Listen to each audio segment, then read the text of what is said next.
to the Keynote, it's a great honor to introduce Professor Monique Marks, who is currently heading the Urban Future Center at Durban University of Technology. Monique was trained as a social worker and got her PhD in sociology from the University of Natal. And she writes predominantly on criminology. And she has published widely, and I have some of her books here, To Make Justice, in the publication. Some titles are Young Warriors, Youth Identity, Politics and Violence in South Africa, Transforming the Robocops, Changing Police in South Africa. I read that one. It's very good. And there is Police, Occupational Culture, New Debates and Directions, The Spaces in Between, and Police Reform from the Bottom Up. And her next book is called Voices of Resilience, A Living History of the Kenneth Gardens Housing Estate in Durban. And it's going to be published in May 2018. And Monique has also more than 50 peer-reviewed articles, numerous reports, and she is a strong advocate for engaged scholarship, and is my former professor, and I'm very happy to have her here. Monique, the floor is yours.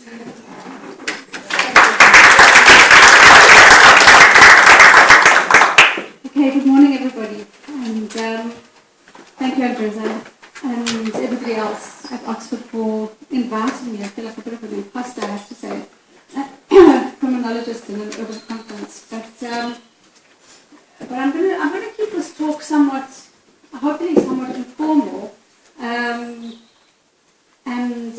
raise some of the key issues that I think make what's called a good city. I have to say, when I was first asked to speak, I was really, it was kind of an open invitation to say, talk whatever you want to around the city. And my inclination, of course, was to talk about urban safety. And then I saw this thing about the good city. And I was like, oh God, what is the good city? And then I had to think about that a little bit. So I'm going to share my thoughts on the good city. And with that comes some experimentation, which has taken place in the center which I am based in. And so I entitled this talk, Touch My Blood. And the reason I called it Touch My Blood is that it comes from the title of a novel written by a South African journalist and obviously author called Fred Khumalo, who writes this book about his experience as a young person growing up in one of South Africa's townships. And the ability to be able to live through that experience of the hardship of township life through apartheid South Africa, which included just the day-to-day interactions and the harshness of segregation, separation, daily oppression. He was able to navigate that through the very physical action of touching other human beings. And then later also became a member of the gang and was able to navigate his way out of that also through this connection, through literally touching, as he puts it, touching my blood. And so from Fred Khumalo's book, I've kind of decided to stick to this notion of the importance of connecting, experimenting, and reducing harm in the urban environment. And I'm talking mostly about the urban south, but I hate that term. I really hate it. I'm using it because it's current, and I'm using it because it's been used even in this forum here. But I'm not 100% sure what it means, to be honest, except that I'm told that I live in the global south, and I'm connected to other people in the so-called global south, and I'm definitely not in the global north. So, hence that. There's some degree of skepticism, and also because I think that some of the issues that I'm going to be raising are as much an issue in the global north as they are in the global south. But let me not be as presumptuous as to talk about the global north. So now let me try and move this thing somehow. Right. Okay.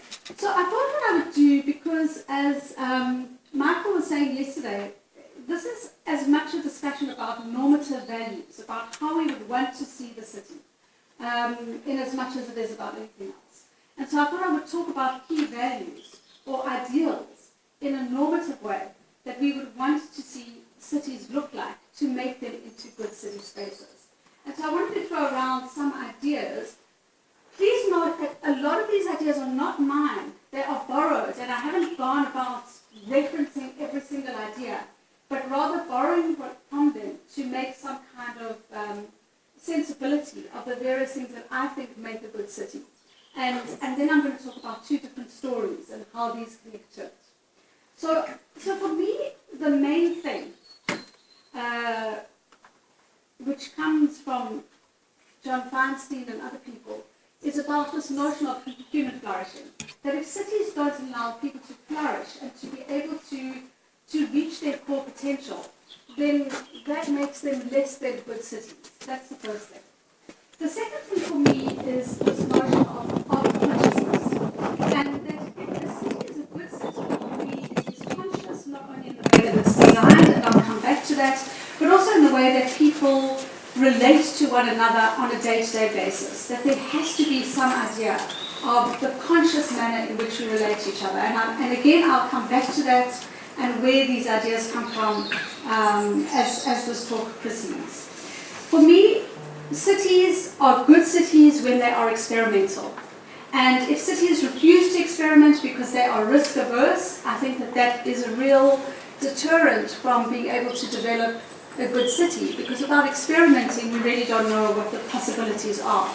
And so I refer to this notion, again, of massive small, which is not my own, it's Kevin Colvin's, but it's this idea that from small experiments, we can develop massive ideas and catalytic motions. And again, I'm going to speak to that in some more empirical examples that I have. And what these experiments do, which I think is very, very important, is that it activates collaborators. It allows, doesn't mean that it happens, but it allows municipal governments to be an enabler rather than a blocker. And my experience is that often local governments block rather than enable, and that's really, really problematic. And that it also allows for the development of new institutional arrangements that may again start very small, but could be used as examples to be rolled out in other circumstances and situations. Already this was mentioned yesterday, but I'll mention it again today, is that I think it's really important not to believe that we can control all aspects of urban design and arrangements. That some of them are organic and should be organic, and that we shouldn't aim to control all aspects or formalize all aspects of governance arrangements. And then this is really maybe where I want to end these points. You can leave the other two because they make a lot of sense without me having to talk about it. But cities should be cognizant of the burden of the future. In other words, we all live in particular circumstances, and we tend to focus a lot on the present. What is our current reality, and how can we deal with that? Or alternatively, particularly in the global south, what is the burden of the past? What has colonialism in particular done, which gives us a legacy which we need to deal with to move forward? And my point is that we need to say, what are the burdens of the future that we're likely to encounter, that if we don't plan for, we're not going to be able to be a good city? And I'll explain more about what those burdens are, but I'm sure you can think of some of them already. And I think most cities are not looking at the burdens of the future. They tend to focus on the past and the present, and that's a real problem. I'll give you some examples now, just so that it makes more sense, and then I'll speak to it as the talk proceeds. And let me talk about the global south. So the kinds of burdens of the future, I think, are intergenerational trauma, which may come from the past but continue to exist and will continue to exist into the future. Massive despair and hopelessness around the lack of connections to economic and labor markets, which make unemployment a very real problem. And of course there's the range of ecological disasters, which are the burden of the future, which I really think that if we are not cognizant of, we may as well not have any other form of technological innovation at all. And there are various others, but I'm just giving you some examples of what they may be. And I think we seldom talk about these. Not the issues themselves, but how much they affect how city planning should take place in the present based on the future. And maybe that's where science fiction becomes useful. I put this slide in really because I couldn't let it go, because it was what I was going to talk about initially. And because really the two examples that I'm going to be speaking to are very much, to some extent, around safety. They're not just about safety. But I think that when there is insecurity, particularly in the global south, and again, I don't want to make this all about the global south because it happens in the global north too, is that we find that when there are moments of insecurity, the response to that is extremely state-centered. And that is despite the fact that states and governments are resource poor. There's just this idea that states can actually take control of everything, which of course they can't. And I think that the response to deviance or to to other forms of things which are seen as criminal or I don't know, conceived of in a negative way is generally quite punitive. That there isn't what Ingrid would refer to as restorative justice, which is a huge movement, and many of us have been part of that. But there isn't a restorative mentality, except in more indigenous spaces within the global south, and actually within the global north too, to be honest. And I think that the reason why there is always this knee-jerk response, almost, to be state-centered and to be quite punitive, is because it's a way that government is dealing with things in a risk-averse way. So that instead of saying, okay, let's just allow this kind of anomalous way of responding to take place, we'll prevent the risk by being punitive, by arresting people, possibly even by killing people, but definitely not by tolerating or allowing for an understanding of what the past was that has led to the burdens of the future. So law enforcement then becomes the first point of call. And I don't need to go into this in any great detail, thanks Andresa. But these are the consequences of what many people like Davis and others refer to as military urbanism, which is what I think we experience predominantly in the global south, but not solely within the global south. So what I'm going to do now, with that just as framing ideas, sorry, I keep on pressing the wrong button, is to talk about what I'm going to call two South African stories and how they then relate to the ideas that I'm talking about. And I've opted to speak about one story which is about the suburbs, the more middle class and upper class spaces of the city, and one which is the exact opposite, which is the non-affluent story, and hopefully to show how what I raised in the normative slide comes out of this. Okay, so the first story is a story about walls, and Park spoke about this a little bit yesterday when he spoke about the response of particularly middle-class people being to fortify themselves behind closed spaces as a way of not having to confront and to deal with the realities on the outside of the walls. And so what we have in the suburban spaces in South Africa, in Mozambique, in various parts of Latin America, and let's not forget Los Angeles, just by the way, and other parts of the global north, but let me not speak about that, is that we find in the global south, and particularly in South Africa, and I'm going to stick to South Africa, but being mindful that this is not the only place that this is happening, is that we have these very high solid walls, and they're becoming more and more part of the urban landscape in South Africa, and really are based on what's called by some people an architecture of fear. And the reason for these walls, which I think is highly questionable, is that they actually generate safety.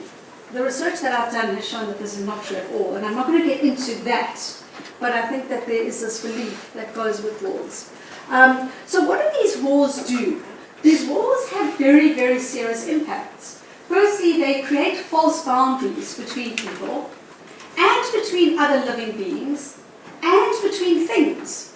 So if you construct a wall between the space in which you live, and I'm thinking particularly in, for example, singular housing individual units, right? What you're doing is you're creating a boundary in a fairly unconscious way, I think, between what happens within those walls and what happens outside of those walls. And that boundary literally stops any form of flows, whether they be human or natural or things.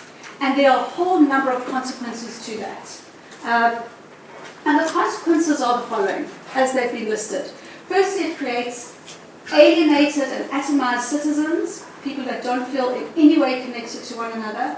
Secondly, it forms new forms of segregation. So who you're trying to keep out changes as well, because the problematic masses on the outside change. They're not always the same. So what would have been, say, for example, race, at one point in South Africa is to me now much more about class than it is about race in the current South African reality.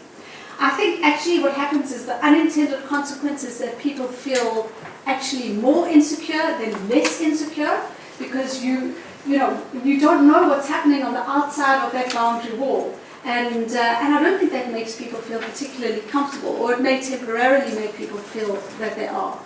And what it does for the people on the other side of the wall, in other words, the people that are walking the streets or not having access to what's inside that wall, is that it really, really blocks what is physical and psychological access, the true access to the city that people talk about all the time. So what does this human-made solution, in inverted commas, do? It really shows a lack of mindfulness, a lack of consciousness, and a lack of care. And yet, this continues to flourish as a way of trying to build insecurity, while actually the consequences are quite the opposite.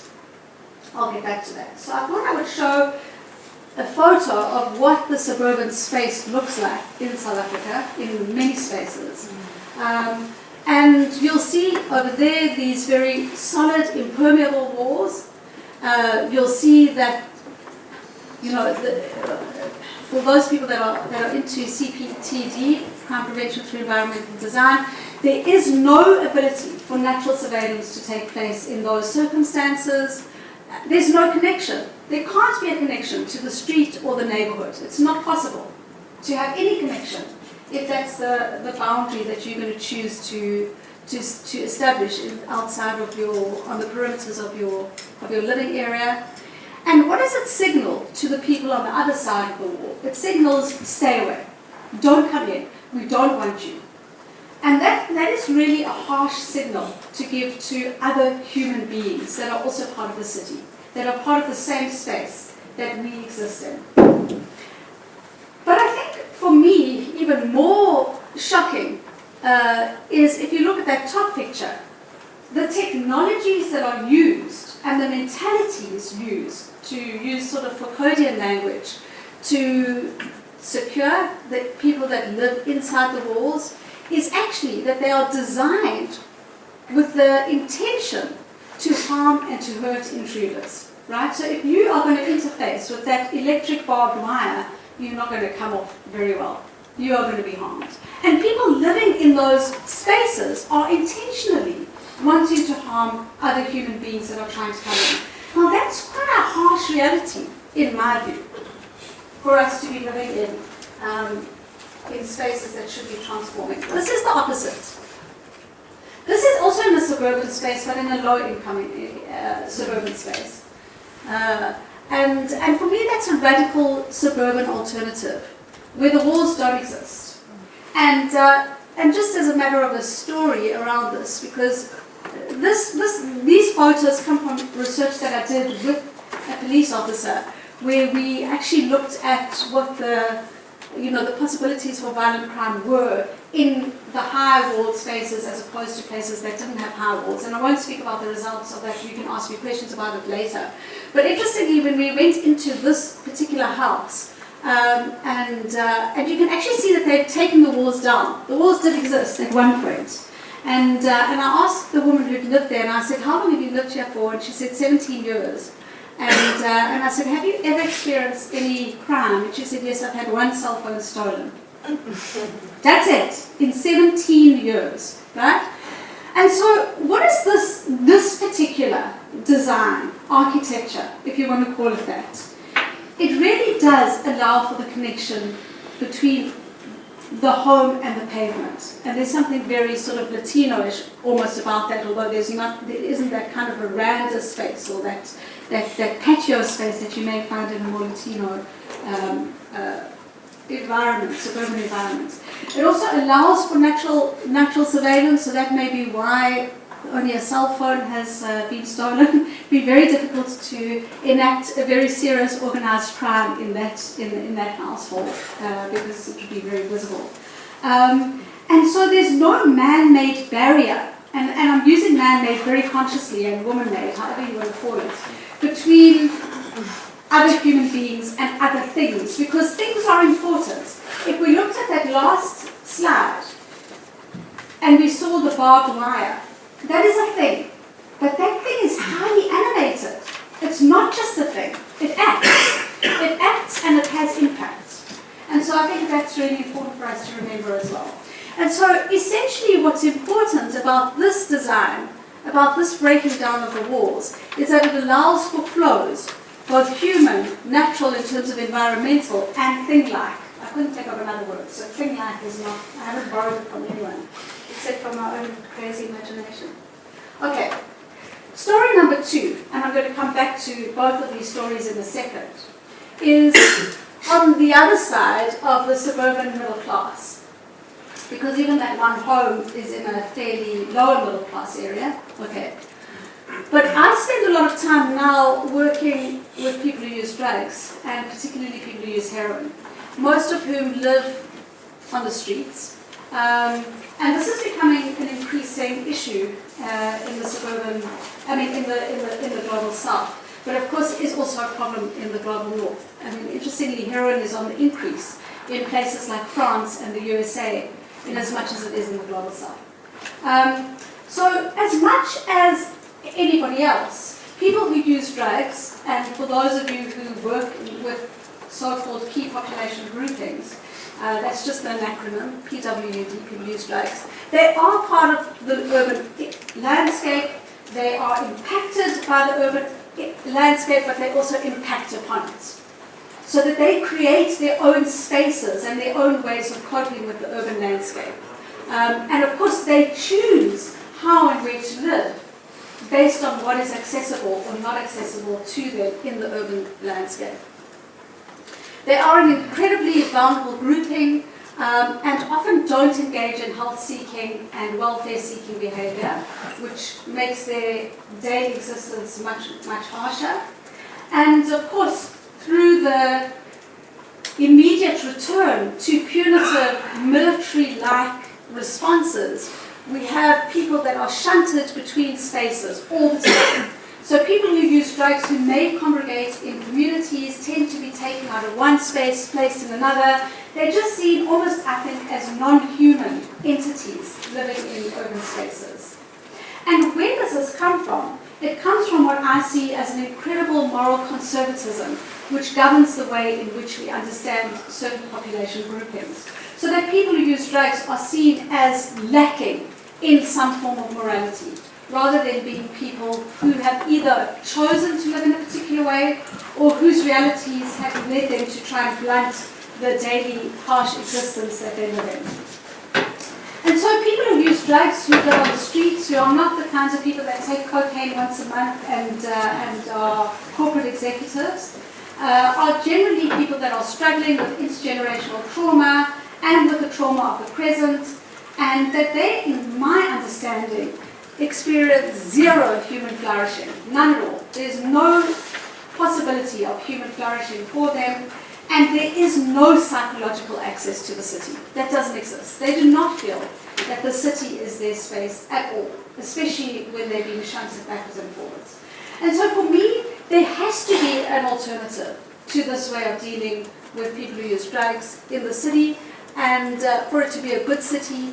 And just as in the example of having high fortress spaces, as an alternative is the breaking down of walls, the alternative approach in relation to people who use drugs is not the war on drugs, but rather the harm reduction approach. How do we reduce the harms associated with drug use? in urban spaces. And I will return to this notion of harm reduction in a minute if people want me to.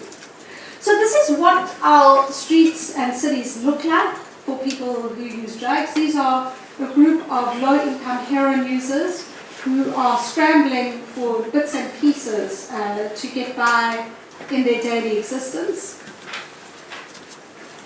This is another one of people using very non-sterile equipment, in this case for smoking heroin.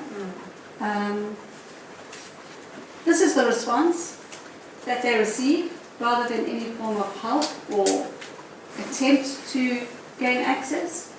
This is, again, the law enforcement response. This is what we have in South Africa, which really freaks me out. We have the response by local government, and I'm not sure if our ex-mayor of Johannesburg, of Josie, has these forums, but I imagine that they do. But in Durban we have these things called anti-drug forums, which to me is a ridiculous, crazy, stupid idea. This idea that we can get rid of drugs, and so that we will form these very, very, I don't know how you even begin to describe it. Look at the people in the anti-drug forum. They look respectable. Like respectable cities. Respectable cities are cities without drugs, right? And this is a bizarre notion that an effective way of dealing with drug use is to form anti-drug forums. Instead of saying, how do we deal with the fact that people do use drugs and will continue to use drugs, and we need to understand what that's about. So we form these anti-drug forums, and they're really, really useless. They are completely and utterly useless. I was asked once to speak at one of these anti-drug forums by a woman who's now the deputy mayor, and I said, sure, I'll speak, but I'll speak about harm reduction, and I'll speak about why drugs are here to stay. And she asked me not to speak. So the alternative lens to this notion of anti-drugs, of punishment, of shifting and shunting people that are human beings in between spaces, is the harm reduction approach. And so really here is a group of people who use drugs, and I'll talk about this program in a minute. Part of an international campaign which runs in 270 cities across the world, coming up in July every year. And this movement is called Support Don't Punish. And the Support Don't Punish movement comes out of this belief that if you really want to assist with people who use drugs, then support them in their daily lives, support them through their struggles, support them rather than punishing, because punishing has not proven to be an effective way of dealing with the human trauma and the human disconnect that often is the reason behind problematic drug use. And I say problematic drug use because many people use drugs in a non-problematic way. These are all people that are part of a program that I'm going to speak about in a second. And they are all carrying these signs saying support, don't punish. Each and every one of these people here have spent time in prison, usually for possession of drugs. Has it helped? Not one single bit. Not one single bit. Okay. So I'm going to speak about two massive small experiments that are related to the two stories that I've just told, to show what the different possibilities are. So yesterday Michael spoke about the importance of talking about how academic spaces engage in the work that they do.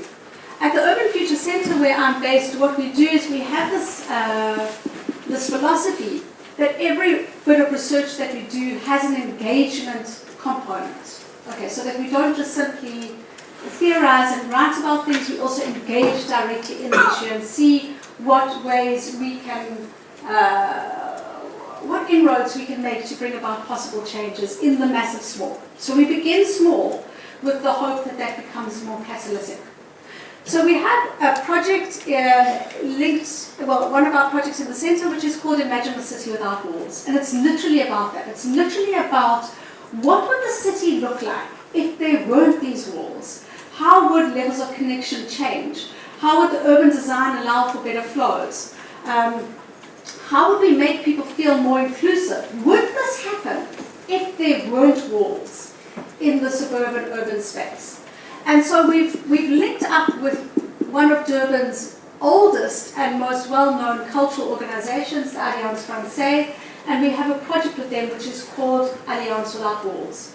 And the purpose of the Alliance Without Walls is currently the Alliance Française has this boundary design, and what we've done is we've been working together to develop a alternative to the boundary design that currently exists, which is to break down the walls and to create something that is transparent, that is visible, that is inviting, that is engaging. And we've had an architectural competition where we had very, very interesting designs that were done, and we then selected one architectural design. I didn't bring it with me and I didn't put it up here, but we're in the process now of getting permission from the city and of getting through the sort of structural engineering stuff so that the wall completely will come down. You can see a bit of it has come down already as a sort of example, visible illustrative thing. And because the Alliance Française has the kind of status that it does in a suburban space, we are hoping that it will have some kind of catalytic meaning, because people will see that there is a different way to have a boundary structure. And of course, we will then see, has crime increased, does it decrease, is there more connection, are people using the space differently? And you can ask me any questions about this project as we go on if you'd like to.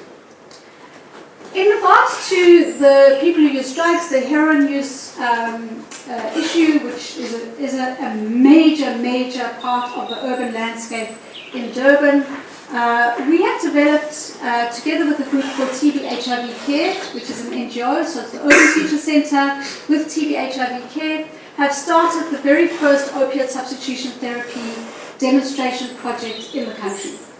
And, this is just an article that came out about 2 weeks ago in a local newspaper, but there's been a lot of press in relation to this OST project. And for those people that don't know what opiate substitution therapy is, although I'm sure many people do, it is when you use a particular medication to substitute for the opiates which come illicitly. And the reason for this is because OST is not available in the public sector in South Africa, and neither are opiate substitutes on the essential medicine list, which means even if you are on medical aid, you can't access opiate substitution therapy on a long-term basis. But the reality of the matter is that for most of the people, some of which you saw in the other slide with the support don't punish, their lives have transformed unbelievably radically. So many of them have moved from the street back home.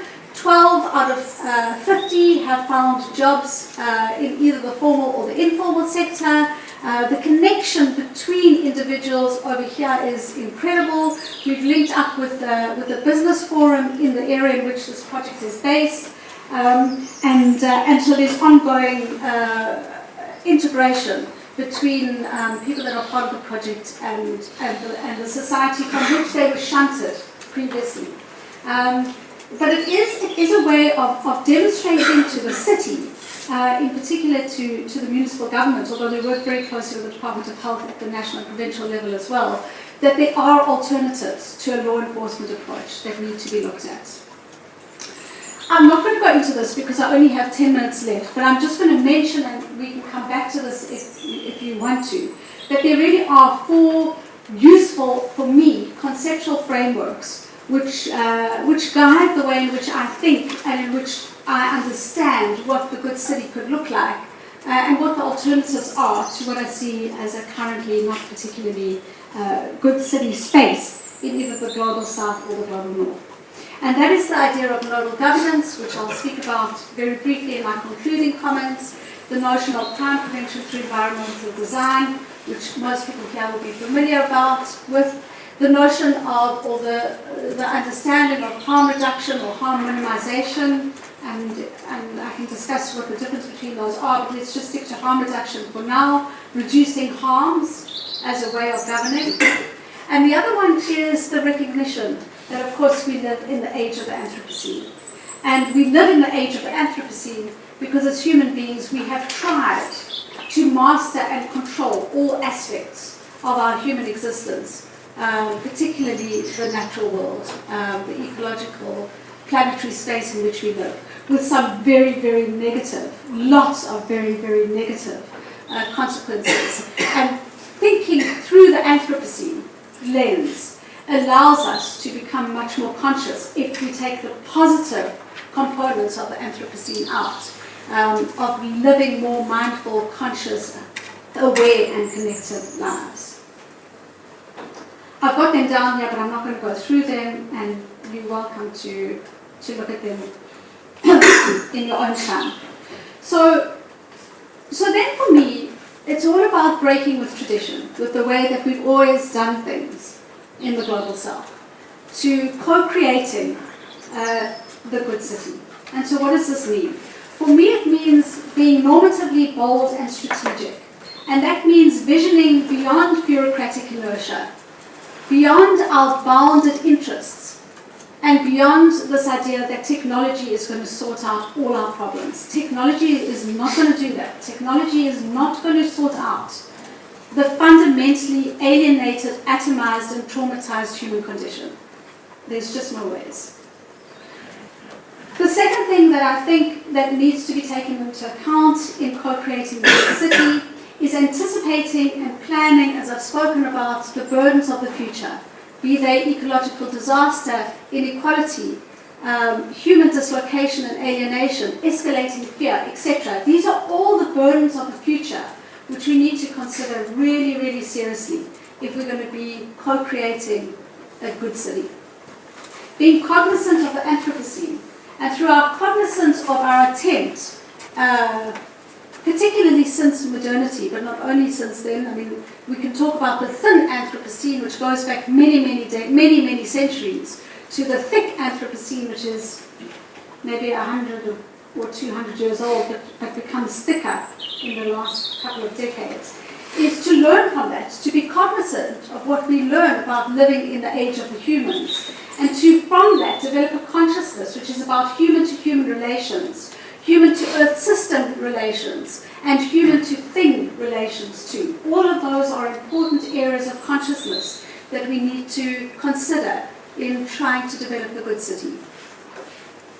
And then it's something again that was brought up by Parks last night, is acknowledging that governments, whether they're local or national, doesn't really matter, on their own cannot sort out the problems and the tricky situations that we find ourselves in urban spaces. And so what we really need to do is to try and map out who has the resources, the knowledge, and the capacity to govern urban spaces.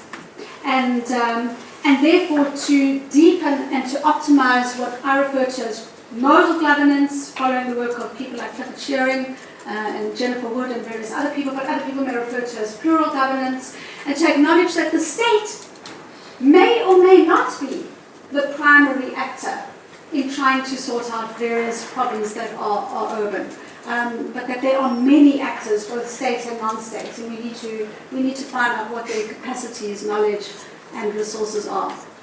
And then, of course, to develop through that institutional governance arrangements that are adaptable, polycentric, and politically bold.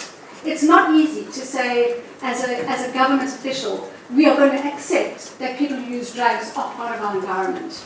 Or, alternatively, to go back to the wars example, to say, okay, and we've approached the city of Durban about this, by the way, Parks, to say, let's find a criminogenic part of the city and offer to break down the walls and see where the crime goes down. And if it does, then we roll that out. And if it doesn't, the city is responsible for building up those walls again. But the city won't do that. They won't experiment in that way with us, you know. So it's frustrating.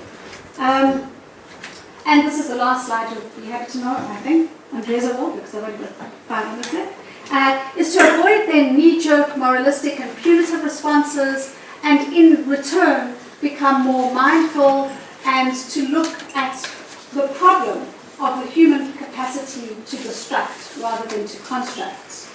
To ensure that municipal governments are there not just to run cities, not just to ensure that things are effectively governed, but also to enable and to encourage small urban experiments, which will then cascade outwards and upwards through pilots, experiments, demonstration projects, and so on. But at the moment, I think that many of these experiments, many of these localized experiments are happening without governmental or state support. And so you do it under and above and below and all over the radar, trying to bring government in, often not successfully. They come in once they're successful, but before that they don't. Okay, and to ensure that in the way in which we develop and try to create healthier and more connected cities, our goal is to reduce harm for everybody, not just for some people, for everybody in the solutions that we put into place.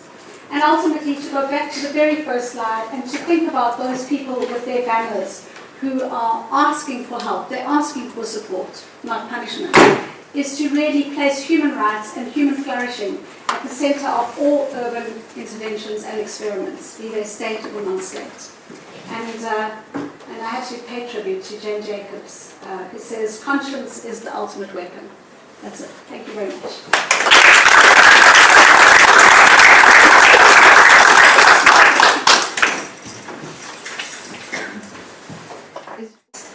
I'm sure there are many questions, but as I have the microphone, I will start. And I actually have two questions. One thing that called a lot of my attention was this idea of the burden of the future. And I agree with you, coming from the so-called global south myself. Yes, we have to deal with the burdens of the past and aspects of colonialism and long history of slavery and so on, and the burden of the present. And of course, it's very difficult to engage with the burden of the future.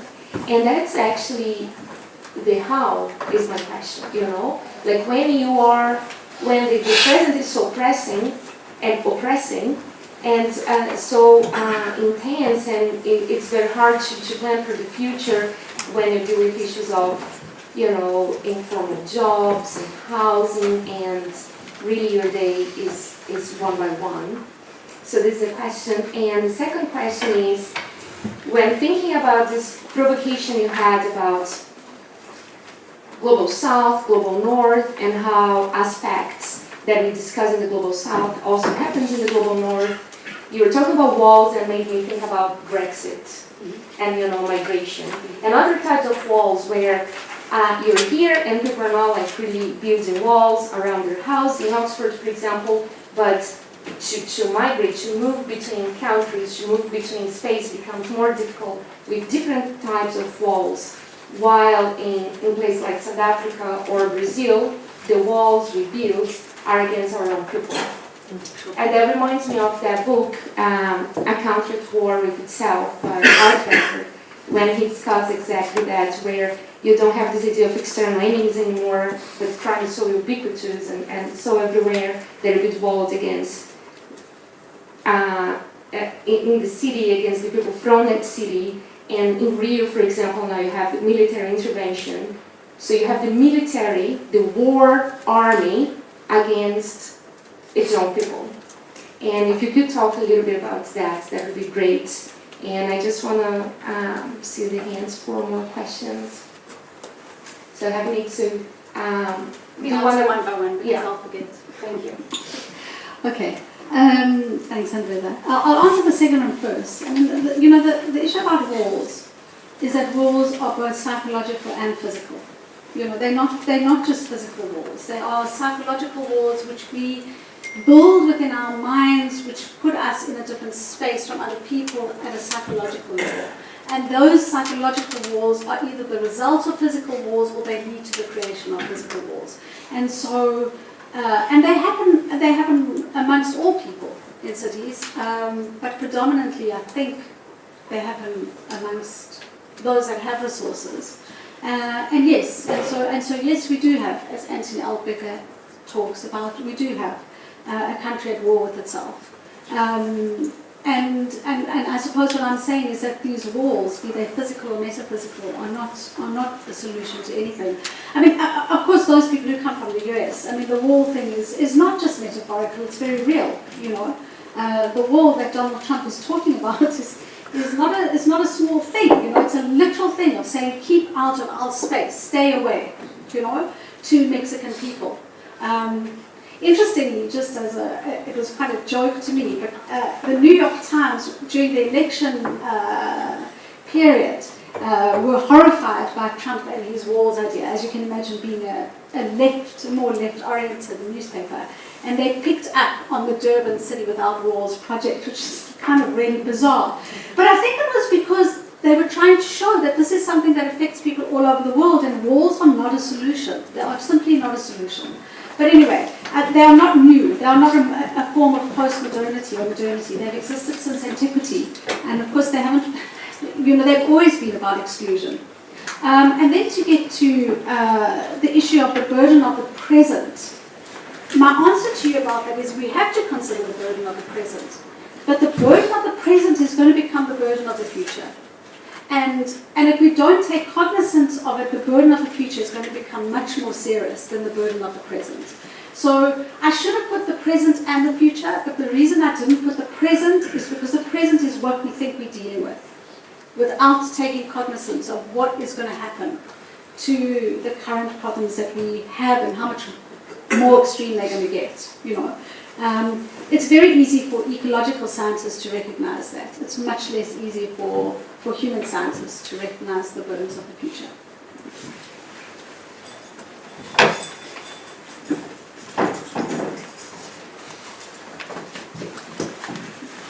Hi, Nick Manning from King's College London.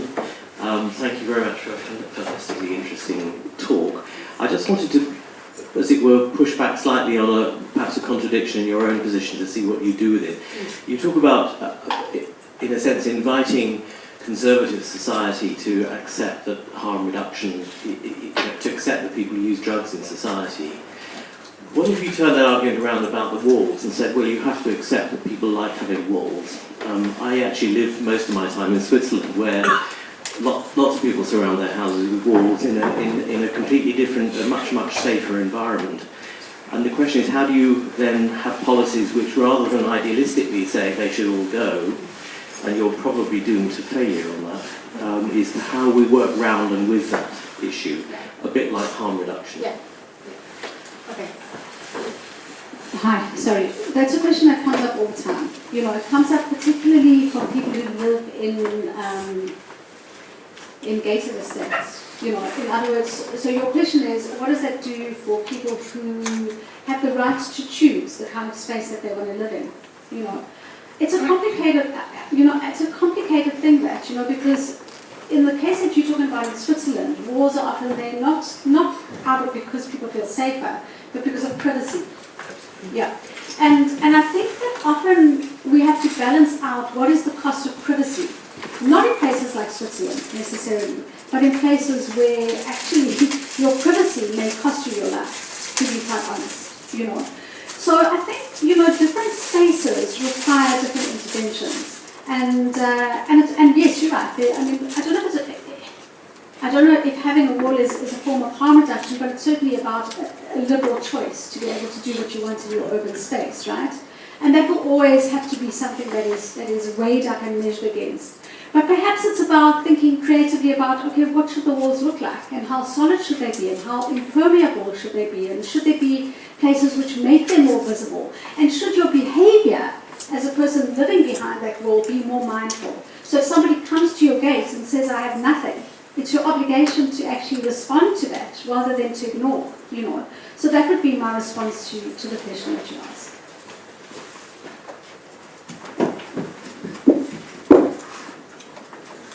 I'm Monique from the University of Manchester. Thank you very much. That was very interesting. And over the past few years, indeed, there has been major conversation on how constructing a good city is associated with the signifiers of experimentation, laboratory, boldness, ambition, strategic, all the signifiers that you use, as if they in themselves or transformative in constructing a good city. Is it not the case that the same signifiers of experimentation, normative, strategic, polycentric, are mobilized much more effectively precisely by those who want to maintain the barriers, the infliction of harm, etc. That our worst enemies, so to speak. They also have a very different idea of what a good city is, that is the walled city, the exclusive city, etc. But also bold, strategic, innovative, experimental. Take, for example, someone who we all know, Trump. He is experimental. He is bold. He is innovative, and he tries to reduce harm to some people while inflicting harm on others. So the question I ultimately have, can we really do something with those signifiers that we tend to mobilize as the vehicle to go to a good city, given that the same signifiers are used by the worst enemies of that sort of economic model? I mean, absolutely. You know, I mean, people will experiment with things that are, you know, they are normatively good and bad. Let's put it that way. But I think, you know, what I didn't speak about in the first slide because I thought it was fairly obvious, but maybe it's not. Maybe I should have raised it much more evidently are the last two as normative values, which is this notion of affordability as part of the experimenting, rather than being competitive. And the second one is tangible equality. Now, if those are part of your normative sort of values, then it does mean that some experiments are not good and others are, right? Yeah. So not all experimentation is good, but if we don't allow for experimentation at all, which is what happens currently I would say, not just in South Africa, but in other countries too, is that there is this bureaucratic inertia that, you know, bureaucratic ways of doing things will ultimately allow us to get to where we want to be. And so while experimentation may happen in parts of America because someone like Donald Trump may want it in his normative goal, it's not what is generally seen as being possible. And the responsibility for people like ourselves, who do have as a normative outcome tangible equality, will be to say some experiments are not what we support and others are, but we can't stop those other experiments from happening, whether they be nuclear or they be any other form of experimentation.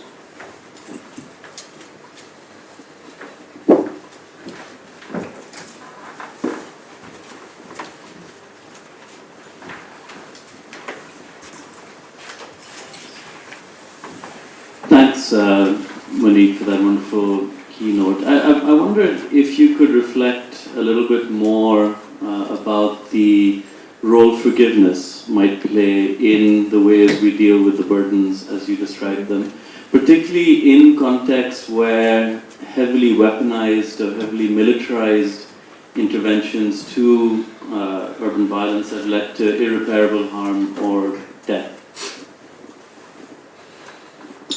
Sure. Okay, this is something I haven't thought about.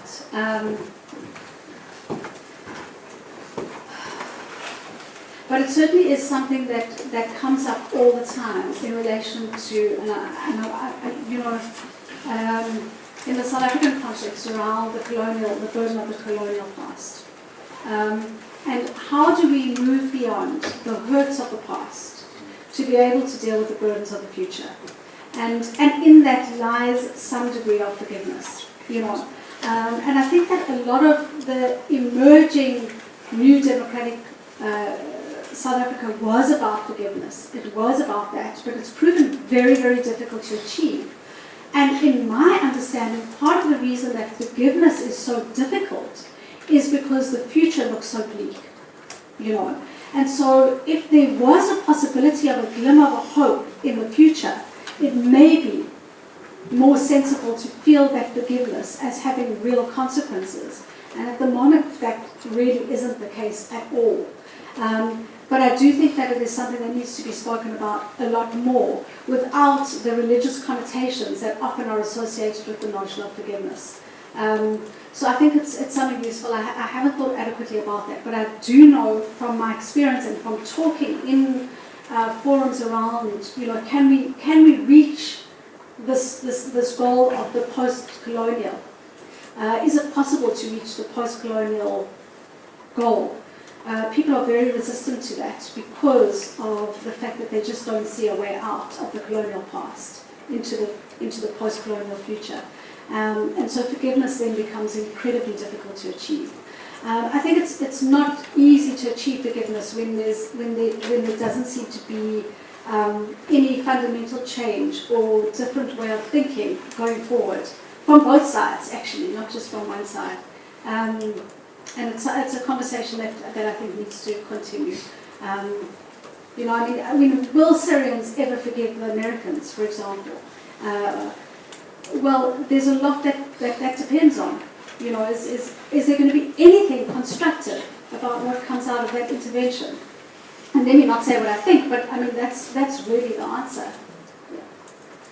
I'm going to ask a question myself, if that's all right. Quickly, so I wonder actually if so much of the walling also has a post-colonial legacy in terms of relationship between kind of understandings of property and propriety, and whether that has shades of kind of a certain post-colonial legacy, first of all. And second question, just very practically, in terms of implementing both kind of drug decriminalization and kind of de-walling, I imagine there's a kind of short-term, long-term tension. So, you know, where you might have kind of a spike in abuse of drug use or in crime, as soon as you remove a wall, in the long term it might plateau and level out and actually become much better than it really was. So I'm wondering if that's the case, like it is for many other kind of drastic changes, how you convince people to focus on the long term over the short term. And maybe, while I understand the skepticism of technology, whether technology affords perhaps the way to visualize long-term benefits over short-term costs.